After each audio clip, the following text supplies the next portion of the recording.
In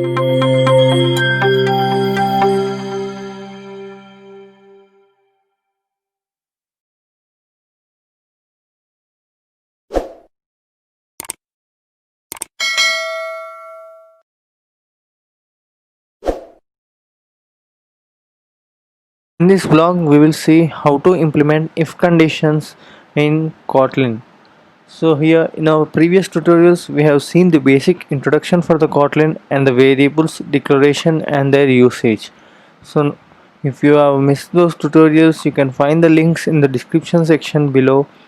And if you are new to our channel, do subscribe for the latest tutorials on Android and Flutter. So here let us see how we are going to deal with the if conditions. So now try to create a basic steps here. So we have initialized our main method here. So as you are aware that this is a starting point of execution, so here we are considering a variable student here. So let us make it as student1. We are having two students here and we are trying to compare the results of the two students, for example the marks scored for each student, and we are deciding which student got the highest marks here.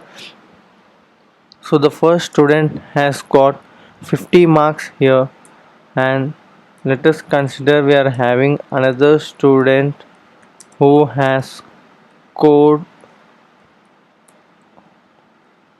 75 marks here. So now let us compare these two students here with the help of an if condition. So here we will be considering student 1 and student 2 marks here, so that may be the overall marks or any subject marks here. So just for the sake of the example we are trying to make this one. So here if student 1, and here you should find that we are getting an error here. So when you are trying to compare the marks here, so here in comparison operators we have done in a previous part of the tutorial. You may visit the link in the description section below. Here if you want to know whether, if you want to use the equal to symbol here, so you need to use the double equal to symbol here, so that it will check whether the marks are equal or not. So now let us try to print the result here. So now we will try to print the result here.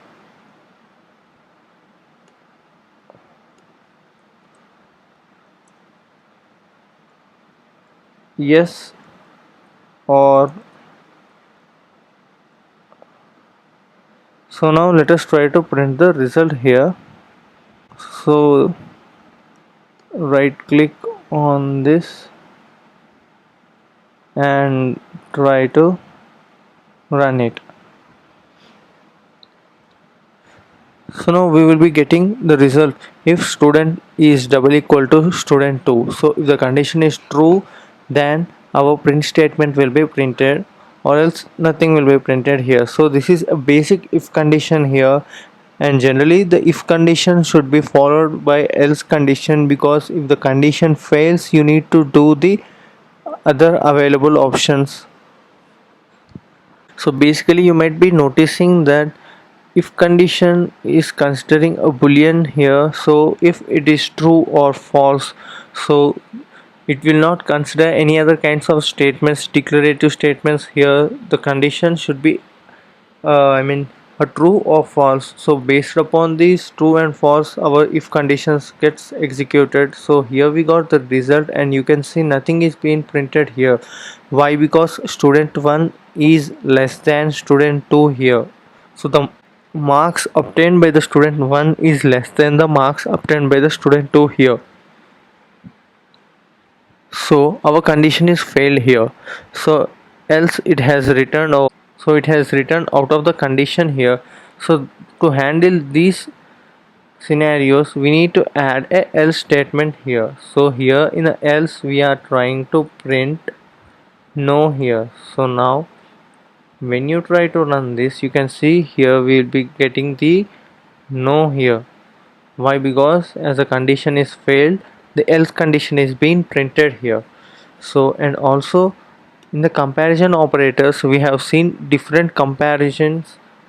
Here you can see greater than or equal to, less than or equal to. So here let us try to see if student 1 is greater than student 2. So here no, it is not equal. So now let us try to see less. Student 1 is less than student 2 and this condition will be true here, so we will be getting the yes to be printed onto our console here. So what I am trying to explain you is the basic usage of the if condition here. So here we are considering two students marks and we are trying to compare them here. So and also we'll try to see how the if conditions can be customized here. So for example, you are having a single line of a statement to be printed. So instead of using these curly braces, you can just directly remove these curly braces and also you can print these statements. So here let us try to see some change here. So we will try to make the student 1 marks to be 100 here and student 2 to be the same 75, and we will be running the same code again. So we need to get the no output here. So yes, so here you can see we have not provided any curly braces here, but still our code got successfully executed. So you might be notice that even after removing the braces there is no change. So what is the use of these curly braces? So whenever you are having more than one line of statements to be executed here, so now let us try to add these curly braces. So here I want to print more than one statement here. So here I just want to print pass, and here I want to print, just for example I am trying to print, there is nothing to do with the marks comparison here. So just for a pass and fail, I just wanted to show you the execution of multiple lines here, multiple statements here. So here you can see yes and pass. So it's coming in the same line, so don't worry about the output. I'm just trying to show you these two statements are getting executed when you are trying to use the curly braces here. So within the curly braces, whatever the code you are trying to provide, so the entire code is being executed here. So the same scenario when you try to remove these curly braces, so here you can observe. So here we have removed these curly braces and here you can see expecting an element, here it is showing. So it is not able to recognize this one. So now let us try to see and try to run the code here, and here you can see we have executed. So student 1 is less than student 2 is true condition, so it is the statement yes is printed, and after the else it is considering only the first line here you can see. So the final statement is also being printed irrespective of the conditions. It is not verifying, as we have discussed previously. When you have specified if and else, only the first condition is being considered here. So I think now you have understood what is the usage of the if else conditions and how we can use them if we are having in a single statement here. So and again, according to your customizations, you can just let them in a single line also like this, and depending upon your coding practices you can make as simpler as possible here.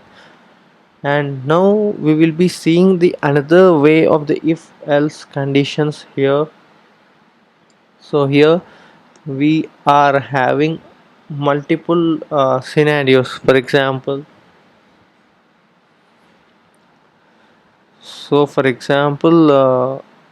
let us consider a student marks again here. So now if student marks is greater than 75, then we are trying to print it as a distinction. So else we will be trying to print fail. So here let us try to print. Actually, I just want to elaborate the if else conditions. So here let us try to print the, so here as student marks is less than 75, it is showing that it is failed, but in general scenario this is not the correct statements. So in these particular scenarios we can further expand our if else conditions here, and here we can write else if, and we can provide another condition here, student greater than 50. So here we can print pass here. So else, so not greater than 50, here we need to consider it as 35. So here now let us try to print this. So here you can see our student marks are greater than 35, so we are passing through the condition else if here, and this one is a default thing. So here you can notice our student marks are less than 75, so it has gone through the second condition, and here it got passed successfully and it got printed over here. So if you have provided 30 here, so it will be even passing through the third statement here. So this is a default kind of statement else. So if these two conditions fail, so then whatever might be the result, this particular condition will be executed here. So you can have any number of else if conditions based upon your requirements here. For example, you may put a target here for 45 or 55 or whatever the condition it might be, depending upon your requirement again. So this is how an if else if conditions are executed, and as we have seen, these particular if conditions are based on the boolean conditions here. So now let us try to see. For example, is pass. So now I will try to print here, it is true here. So now let us see if pass, we can directly use this boolean condition here irrespective of all the values and everything, comparisons, everything.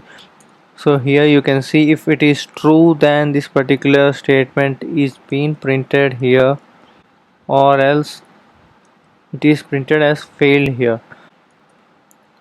So here is a simple way of using the if condition. Here you are just trying to pass a boolean variable, and based on the boolean variable you are trying to print the output here.